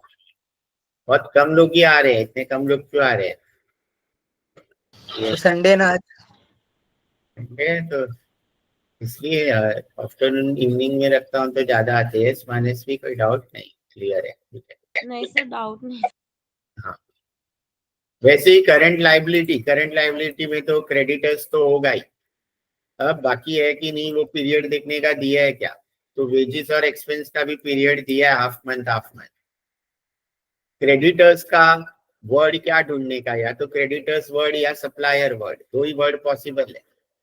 तो यहाँ पे दिया ही है, क्रेडिटर्स का पीरियड 4 मंथ है, वेजेस का हाफ, और lag in payment of expense, overhead का ही दूसरा नाम एक्सपेंस है, तो एक्सपेंस हाफ। तो यहाँ पे दिया है क्रेडिटर्स 4, ये हाफ और हाफ। और सिंपल मैंने वही लिया है, यूनिट्स तो 1,25,000 ही है, और कॉस्ट पर यूनिट क्रेडिटर्स के लिए रॉ मटेरियल वाला लेंगे, वेजेस के लिए तो वेजेस वाला, ओवरहेड्स के लिए ओवरहेड्स वाला, 2 और 2। ये 4 raw material, period 4 half of दिया ही था, वो ले लिया। इसमें कहीं पे भी cash cell, cash purchase, credit sale, credit purchase नहीं है। वो अगर होता है, अगर कैश सेल है तो इनटू डेटर्स को करेंगे, इनटू क्रेडिट सेल के परसेंटेज से। सर इसमें 0.5 कहाँ से आया? हाफ हाफ मंथ, हाफ का मतलब 0.5 होता है, ये लिख लो। हाँ, ये पता है? नहीं तो हाफ मीन 0.5, ठीक है। तुम हाफ भी लिख सकते हो, 1/2 भी लिख सकते हो, आंसर सेम आएगा। ठीक है, ये यहाँ पे हाफ मंथ दिया था, इसका मतलब 0.5। ये हो गया टोटल करंट लायबिलिटी। ये हमारा हो जाएगा current assets minus current liability, working capital, right. अब इसमें ये रॉन्ग लिया हुआ है, ये 74 फॉर्मूला डाला है। अच्छा, ये 2 लाख नहीं था पहले, एक मिनट, 97, ठीक है, और 2250। तो यहाँ पे कंटिंजेंसी क्वेश्चन में दिया होगा कहीं। अच्छा, हाँ, यहाँ पे कहाँ दिया है, देखो ये वाला स्टेटमेंट भी बहुत इंपॉर्टेंट है। You are required to make a provision of 10% for contingency, except cash. Cash के अमाउंट पे कंटिंजेंसी नहीं करना है, कैश को छोड़ के 10% कंटिंजेंसी ऐड करना है। ये एक्सेप्ट कैश वर्ड है। अगर ये एक्सेप्ट कैश वर्ड नहीं होता, जैसे कि पिछले सम में नहीं था, एक्सेप्ट कैश वर्ड नहीं होता, तो हम ये 74,50,000 का 10% ले लेते, जो आता 7,45,000। बट क्योंकि एक्सेप्ट कैश है, तो हमें ये 74,50,000 में पहले कैश माइनस करना है। कोई कुछ बोल रहा है? 74,50,000 में पहले कैश माइनस करना है, क्योंकि एक्सेप्ट कैश वर्ड ऐसे क्वेश्चन में दिया हुआ है। एक्सेप्ट कैश मीन्स कैश को छोड़ के, ये वर्ड नहीं होता तो खत्म, डायरेक्ट 74,50,000 का 10% ऐड करेंगे, खत्म। तो 74,50,000 में क्यों 2 लाख माइनस किया? क्योंकि कैश का अमाउंट 2 लाख है और क्वेश्चन में एक्सेप्ट कैश वर्ड था। तो 72,50,000 का 10% ऐड करेंगे, फिर जो टोटल आएगा that is your net working capital, that is your net working capital.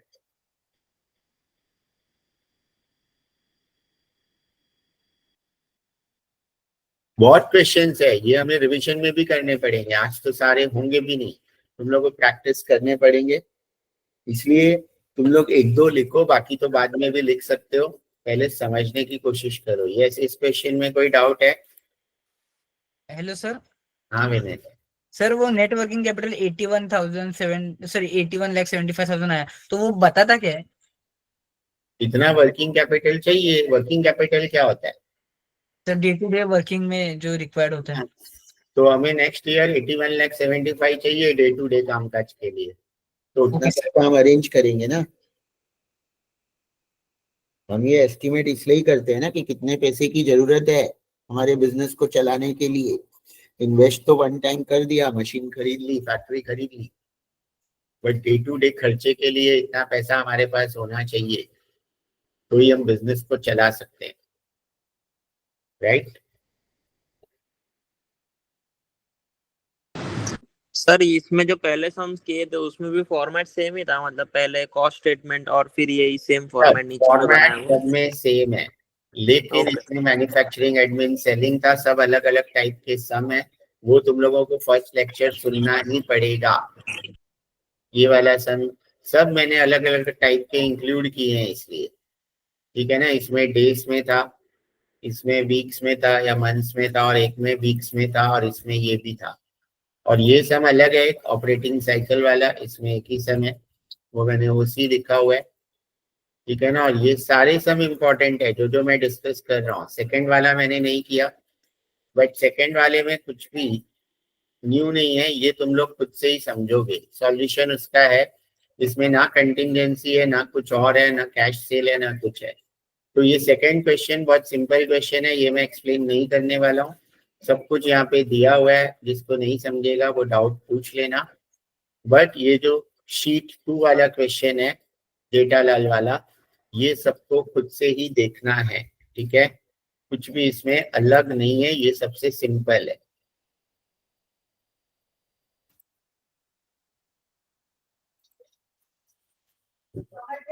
अब ये जो क्वेश्चन है, prepare an estimate of net working capital for WCM Limited adding 10% of contingencies from the information given below। जो yellow में है वही question है, और ये इंपॉर्टेंट पॉइंट्स है जो मैंने वापस एक्सप्लेन करने के लिए लिखा है सिर्फ। ये तो तुम लोगों का कोई सॉल्यूशन का पार्ट नहीं है, ये मैं एक्सप्लेन बाद में करता हूँ अभी, लेकिन ये अभी मत देख के कंफ्यूज होता। Estimated per unit cost of production दिया है 170 रॉ मटेरियल। अच्छा, कॉस्ट ऑफ प्रोडक्शन टोटल 170 है, जिसमें रॉ मटेरियल 80, लेबर यानी वेजेस 30, ओवरहेड 60, इसमें भी सब कुछ दिया हुआ है। 10% कंटिजेंसी के लिए ऐड करना है, वो तो लास्ट में। सेलिंग प्राइस भी दिया हुआ है, और level of activity per annum भी दिया हुआ है। तो कॉस्ट स्टेटमेंट तो तुम लोग को आ जाएगा बनाने। कॉस्ट स्टेटमेंट में आउटपुट कितना लिखोगे? What is the output? 1,04,000। 1,04,000। फिर उसमें रॉ मटेरियल कितना लिखोगे? यहाँ पे दिया है 80, लेबर या वेजेस लिखो 30, ओवरहेड 60, इन तीनों का टोटल हो जाएगा 170 जो दिया हुआ ही है, जिसको कॉस्ट ऑफ प्रोडक्शन बोलो, टोटल कॉस्ट बोलो। 200 सेलिंग प्राइस है तो 30 प्रॉफिट, तो कॉस्ट स्टेटमेंट बन जाएगा। अब जो पीरियड है वो वीक्स में दिया है, 4 weeks, 2 weeks, 4 weeks, 4 weeks, 8 weeks. Period अगर वीक्स में दिया है तो क्या निकालोगे? मंथली आउटपुट निकालोगे कि डेली आउटपुट की वीकली आउटपुट? वीकली। तो वीकली आउटपुट के लिए 1,04,000 को किससे डिवाइड करना होता है? 52, तो आएगा 2000। फिर ये रॉ मटेरियल का पीरियड है 4 वीक्स, वर्क इन प्रोसेस का है 2 वीक्स, 50% कंप्लीशन दिया है। फिनिश गुड्स का 4 वीक्स। सप्लायर्स मतलब किसका period? Debtors. Creditors. Sorry, creditors. और डेटर्स का दिया है 8 वीक्स। पेमेंट ऑफ वेजेस का दिया है, तो ये आउटस्टैंडिंग वेजेस हो जाएगा 1.5 वीक। कैश बैलेंस दिया है। You may assume the production is carried out evenly throughout the year, 52 weeks, and wages and overheads accrue. Similarly, all sales are on credit basis. तो ये भी बहुत सिंपल है, कुछ मुझे एक्सप्लेन करना नहीं है इसमें भी। ये हमने जो डिस्कस कर लिया ऑलरेडी, सब कुछ दिया हुआ था। क्योंकि पीरियड वीक में है तो हमने वीकली आउटपुट निकाला 2000। इसमें भी कुछ भी नहीं है, वही सब कुछ है। वेजेस ओवरहेड को 50% लेते हैं, क्वेश्चन में दिया भी था 50%, नहीं दिया होता तो भी 50% लेते। डेटर्स को हमने कॉस्ट पे ही निकालना है अगर कुछ नहीं मेंशन्ड है तो। कैश गिवन था, इसमें भी ना कैश सेल है ना क्रेडिट सेल है, कंटिंजेंसी है, तो कंटिंजेंसी डायरेक्टली ये जो आएगा CA माइनस CL उसका 10% ऐड किया है, क्योंकि वो क्वेश्चन में दिया था। यहाँ पे एक्सेप्ट कैश वर्ड नहीं था, एडिंग 10%। तो ये वाला सम भी सिंपल था, इसमें भी कुछ नहीं है। फोर्थ में भी ये भी तुम लोग को समझ जाएगा, सॉल्यूशन वहां पे है, ये भी खुद से ट्राई करना।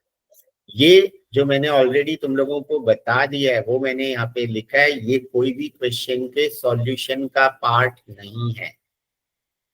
ये मैं ऐसे बोल रहा था कि अगर क्वेश्चन में, कोई भी क्वेश्चन में ऐसा स्टेटमेंट है कि 25% परचेसेस आर ऑन कैश, तो क्रेडिटर्स को इंटू 75% करना पड़ेगा, जो करते हैं उसके अलावा। Units into cost per unit into period तो करेंगे ही, उसके अलावा अगर कैश परचेज दिया है तो उसका उल्टा कैश परचेज 20 है तो क्रेडिटर्स को इंटू 80, कैश परचेज 10 है तो क्रेडिटर्स को इंटू 90%। और अगर क्वेश्चन में क्रेडिट परचेज दिया है तो उससे ही मल्टीप्लाई करना है।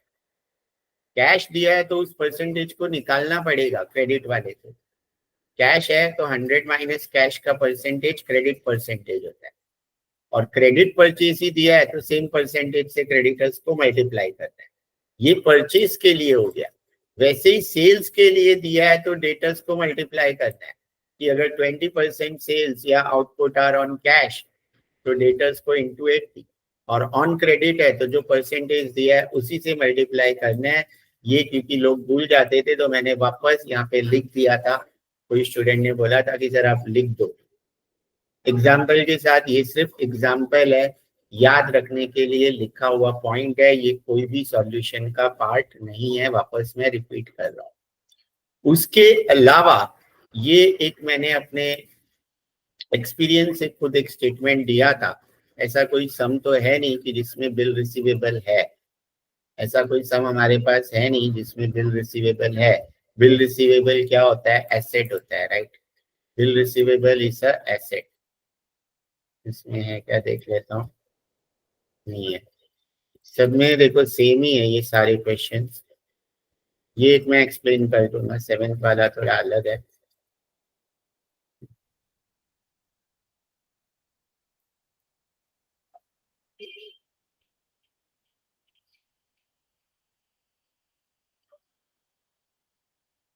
इसमें भी नहीं है। तो एक्चुअली तो बिल रिसीवेबल वाला सम है ना, कहीं पे भी है ही नहीं ये फाइल में, बट वो मैं ग्रेजुएशन को सिखाता हूँ तो उसमें होता है बिल रिसीवेबल भी। और ये आगे का तुम लोगों को देखना नहीं है सब ये, क्योंकि ये तो वो एस्टेला वाला ही है। ये लास्ट तो देखना ही मत, इसमें सारे सम सॉल्व है, बट वो मैंने अलग अलग शीट पे कर दिए। जो एक ही शीट में थे लास्ट ईयर तक, इस साल मैंने वो सारे सम अलग अलग शीट पे कर दिए, ठीक है। तो इसमें सारे सम वापस है, बट वो वाला मत देखना। और ये वाला एक सॉल्यूशन है एग्जाम वाला, बट इसका क्वेश्चन मुझे मिला नहीं है। ये है आईबीएस का ही कोई एग्जाम का, तो इसलिए ये भी देख के फायदा नहीं है, ठीक है। तो यहाँ तक ही देखना है, एंड समर 2023 तक। बस इसमें खाली मैं पहले ये बता देता हूँ कि इम्पोर्टेंट क्या है ये वाला पार्ट, बट आने का चांस तो इसका बहुत कम है कि बिल रिसीवेबल कब लेना है हमें। अगर ऐसा कोई स्टेटमेंट क्वेश्चन में होगा कि 1/4 डेटर्स एक्सेप्ट बिल्स या bills of exchange of 4 weeks and remaining debtors पे इन 8 वीक्स, बट ऐसा कोई भी क्वेश्चन लास्ट 4 साल से, वापस रिपीट कर रहा हूँ, आईबीएस ने दिया नहीं है ना। हमारे पास आईबीएस का ऐसा कोई क्वेश्चन है, टेक्स्ट बुक में है क्या आई डोंट नो, बट ये सिर्फ एक एग्जांपल मैंने दिया हुआ है कि ऐसा स्टेटमेंट आता है कि जो डेटर्स होते हैं जिनको हम उधार में बेचते हैं उसमें से 1/4 जो है वो बिल्स ऑफ एक्सचेंज एक्सेप्ट करेंगे और बाकी डेटर्स को हम 8 वीक्स का उधार देंगे। तो करना क्या है, डेटर्स को तो जैसे करते हो 200 इंटू 2000 इंटू 200 जो सेलिंग प्राइस है या कॉस्ट प्राइस लेंगे, बट क्योंकि मैं पहले सेलिंग प्राइस सिखाता था तो इसलिए यहाँ सेलिंग प्राइस लिया, इंटू 8 वीक्स डेटर्स का दिया हुआ है। बिल्स ऑफ एक्सचेंज 1/4 है, तो डेटर्स 1 माइनस 1/4 इंटू 3/4 करेंगे। डेटर्स इंटू 3/4 करना है क्योंकि बिल्स ऑफ एक्सचेंज 1/4 है। 25% होता है यहाँ पे, तो डेटर्स इंटू 75 हो जाता है और बिल्स रिसीवेबल इंटू 25 होता है। और बिल रिसीवेबल को भी वही कैलकुलेट करना है, 2000 into cost into bills receivable का पीरियड दिया है 4, तो इंटू 4 किया है और लिखा है कि 1/4 है तो इसलिए इंटू 1/4 किया है। तो ये वाला कोई भी सम में है ही नहीं एक्सेल फाइल में, तो इसको इग्नोर भी कर सकते हो। ऐसा तुम लोगों को सिखाएंगे तो देख लेंगे, ठीक है। बट ना कोई एग्जाम में आया है, ना 2019, ना 20, ना 18, मतलब लास्ट 6 साल के कोई भी पेपर में भी नहीं है ये, और ना ऐसा कोई सम है हमारे पास, तो इसको इग्नोर कर सकते हो। इग्नोर दिस, ये वाला ध्यान रखना है, ठीक है। इग्नोर दिस, इसको मैं थोड़ा और कलर चेंज कर देता हूँ, इग्नोर दिस, ठीक है। तो ये क्वेश्चन भी तुम लोगों को आ जाएगा। 2 और 4 खुद से ही देखना है। 5th जो है वो भी खुद से ही देखना है, क्योंकि इसमें भी सब कुछ दिया हुआ है टेबल में। 2,34,000 यूनिट्स दिया है, कैश बैलेंस भी दिया है, और यहाँ पे लेकिन एक वर्ड है 20% of the output is sold against cash. तो इसका इफेक्ट कहाँ होगा, कौन बताएगा? इसका इफेक्ट कहाँ होगा? 20% डेटर डेटर्स, वहां पे डेटर्स को किससे मल्टीप्लाई करेंगे हम? 80%। यस, तो ये ध्यान रखना। और दूसरा यहाँ पे ट्विस्ट क्या है कि पीरियड कुछ का मंथ्स में दिया है, कुछ का वीक्स में दिया है। तो क्या करोगे?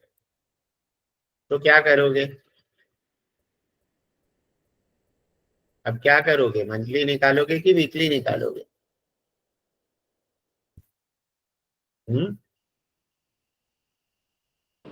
सर जिसका सर मंथ में दिया है उसको मंथ से, और जिसका वीक का दिया है उसको वीक से। सर वीकली निकालेंगे। तो वीकली निकाला है, वैसे मंथली भी निकाल सकते हो जो तुम बोल रहे हो, ठीक है ना, कि जिसका मंथ्स में दिया है उसका मंथ से करो।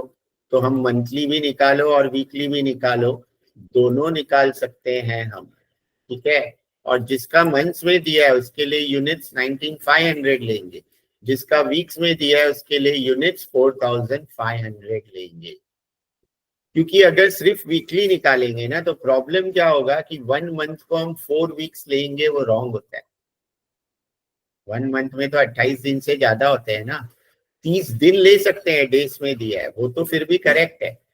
But 1 month is equal to 4 weeks, unless ऐसे क्वेश्चन में दिया हुआ है कि 4 weeks can be considered 1 month, या 1 month can be considered as 4 weeks, ऐसा क्वेश्चन में दिया है तो वो करेक्ट है।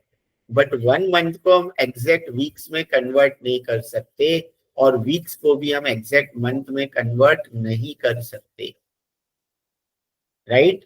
तो जब ऐसा मंथ और वीक 2 पीरियड दिया है तो तुम दोनों आउटपुट निकालोगे जो इस क्वेश्चन में मैंने किया है। और फिर क्या करना है, मैंने तो वैसे लिया वैसे है, बट ये रॉन्ग है मेथड। मैंने अभी जैसे stock of raw material 1 month था, तो 1 मंथ को 4 वीक लिया था, राइट। तो मैंने 4 ले लिया और उसको सॉल्व किया है। बट इसको करना कैसे पड़ेगा मैं बता देता हूँ। इसको कैसे करना पड़ेगा हमें, 19,500 इंटू 90 इंटू 1, तो आंसर देखो अलग आ रहा है। तो ऐसा कोई क्वेश्चन तुम लोगों को सिखाएंगे तो अपने फैकल्टी से भी पूछ लेना कि दोनों लेके करना है कि कैसे करना है। बट ये क्योंकि उस साल जो जिस साल ये सम हमने किया है उस साल उन लोगों को बोला था कि वीक में लेके ही करो, बट मुझे वो सॉल्यूशन जमा नहीं था, बट मैंने वो मेथड से कर तो दिया था सॉल्व। बट इसको करेक्टली कैसे करना है, मंथ्स वाले को मंथ्स लेंगे हम, तो इसका आंसर देखो अलग आएगा। 19,500 अलग आया सर, इंटू, 1755। हाँ, और वो 1620 था, कितना हाँ फर्क हो गया है ना। सर, ऐसा कोई सम सिखाया नहीं है पर। हाँ सिखाया नहीं है, बट ये आईबीएस का ही सम है, ओ ठीक है ना, ये आईबीएस का ही सम है, बट ये 2020 का है। फर्स्ट ईयर जो मैंने सिखाया था आईबीएस को तब का है, और तब उन लोगों को ऐसे बोला था कि 1 मंथ को 4 वीक लेके करो, तो वैसे सॉल्व किया हुआ है। बट मैं चेंज करूं कि वीक में रहने दूं, कि मंथ को मंथ में लेता हूँ, वो करेक्ट है, मैं चेंज कर देता हूँ। नहीं तो क्योंकि ये मेथड रॉन्ग है, वो उस साल सिखाया था, ठीक है। और ये वाला क्वेश्चन अगर सिखाएंगे जिसमें मंथ और वीक दिया है, अनलेस क्वेश्चन में लिखा ही नहीं है कि 1 मंथ को 4 वीक लो, तो वो एज्यूम करना गलत है। तो जो रॉ मटेरियल है वो तो मैंने मंथ वाला लिया, मटेरियल इन प्रोग्रेस वीक में दिया है तो वो तो मैं 4,500 ही लूंगा, ठीक है। और जो वीक था वो ले लिया। फिर फिनिश गुड्स वापस मंथ में दिया है, तो फिनिश गुड्स भी चेंज हो जाएगा, यहाँ पे फिनिश गुड्स भी चेंज हो जाएगा। तो 19,500 इंटू 205 इंटू 1,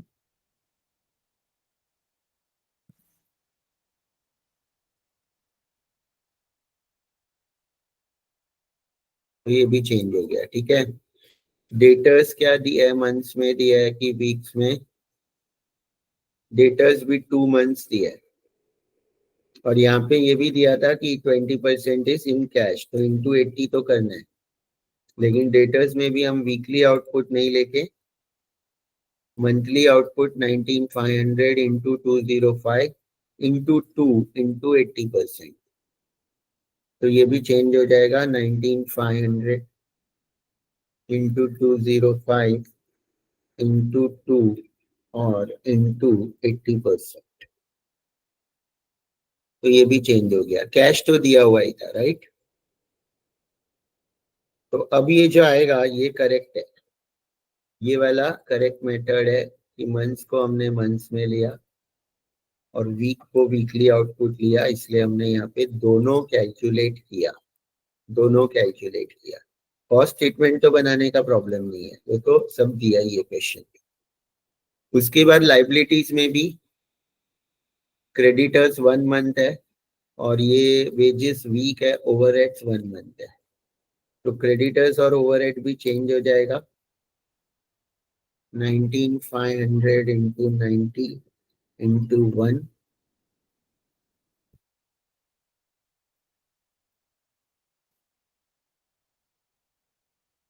और ये भी जो ओवरहेड्स है ये भी 19500 इंटू 75 इंटू 1।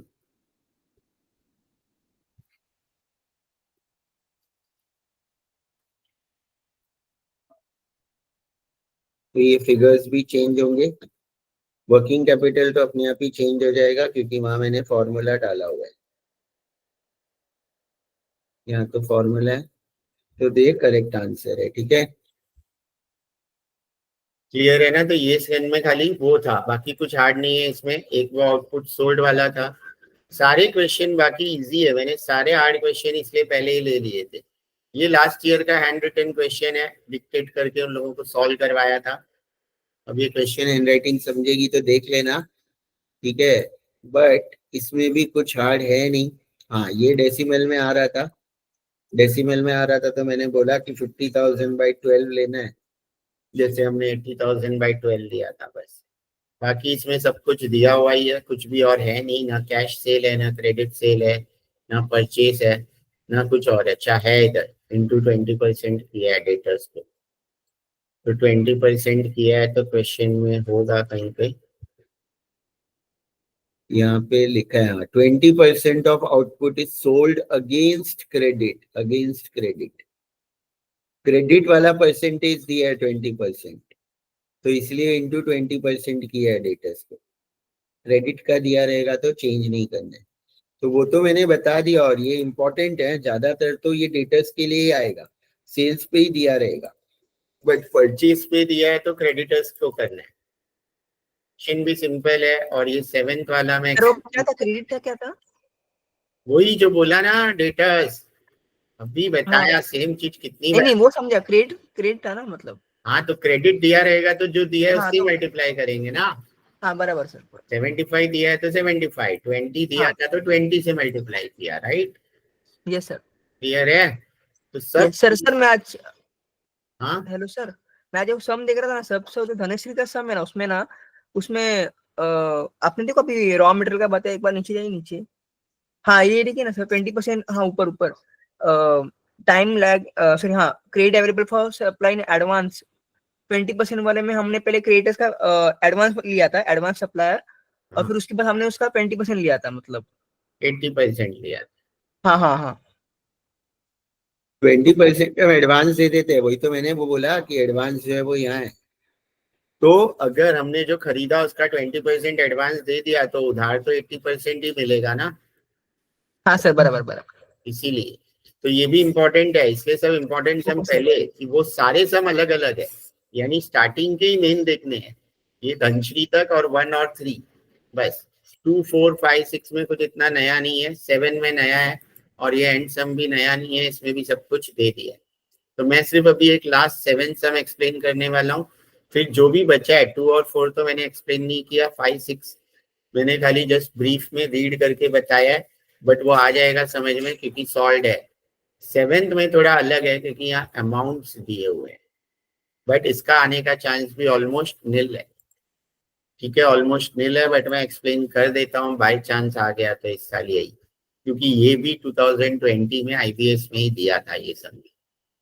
तो ये मैं एक एक्सप्लेन कर देता हूँ, बाकी किसी को डाउट होगा तो पूछो, बट वर्किंग कैपिटल टॉपिक आज हो जाएगा। रिवीजन में हम वापस पास्ट पेपर्स के सम करेंगे और जो भी लेटेस्ट पेपर्स है या और जो भी नए तुम लोगों को करवाएंगे।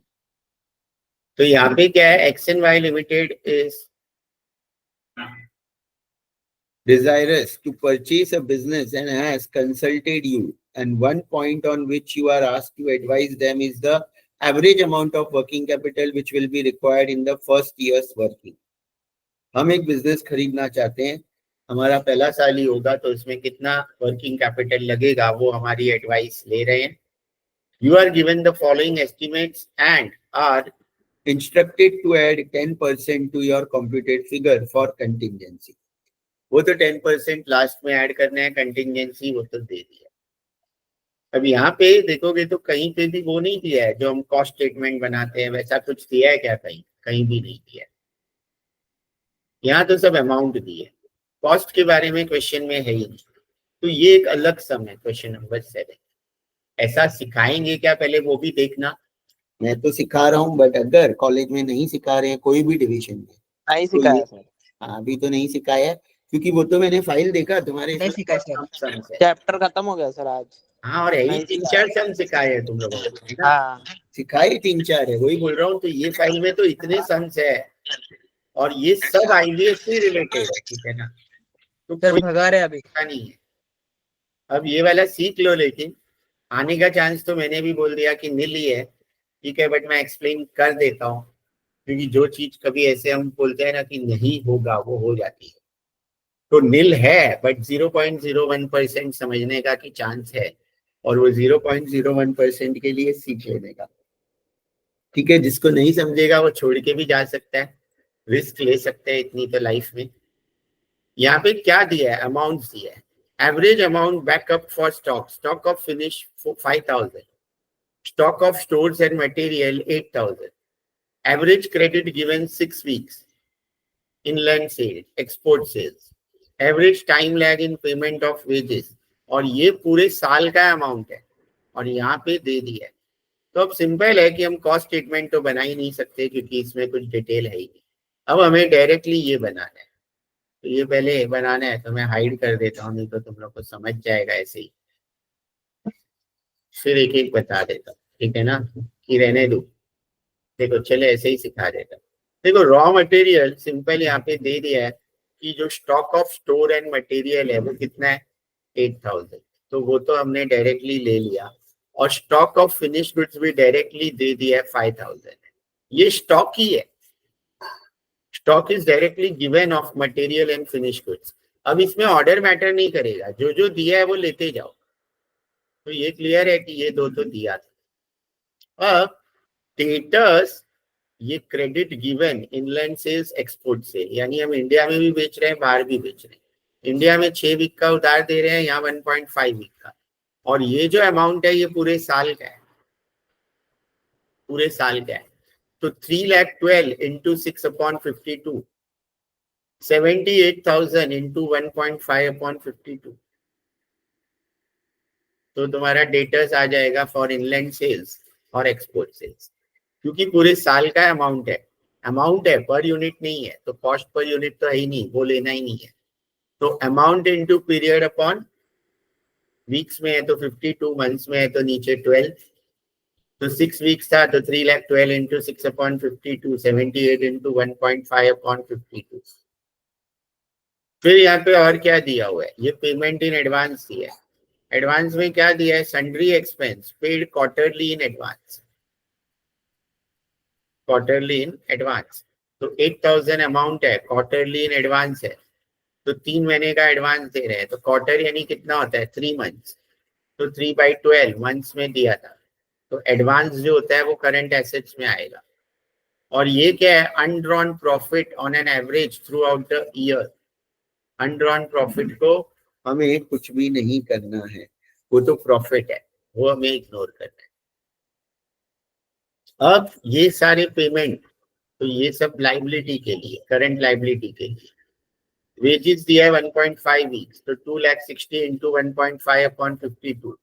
स्टॉक एंड मटेरियल है 1.5 मंथ्स, तो यानी जो क्रेडिटर्स है उनके लिए 48,000 इंटू 1.5 अपॉन 12।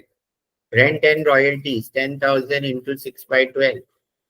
तो वो सब बस वैसे ही लेना है, सब करंट लाइबिलिटी आ जाएगी, उसका टोटल लेना है, समझे ना। खाली ये पीरियड जिसका भी दिया है, तो जो अमाउंट है इनटू पीरियड, वीक में है तो डिवाइड बाय 52, मंथ में है तो डिवाइड बाय 12। तो ये कुछ हार्ड नहीं है, तो आ गया तो इजी है, तो ये कर सकते हो। और फिर कंटिन्यू तो लास्ट में ऐड किया ही है 10% ऑफ द अमाउंट जो क्वेश्चन में दिया था, तो वर्किंग कैपिटल हमारा आ जाता है।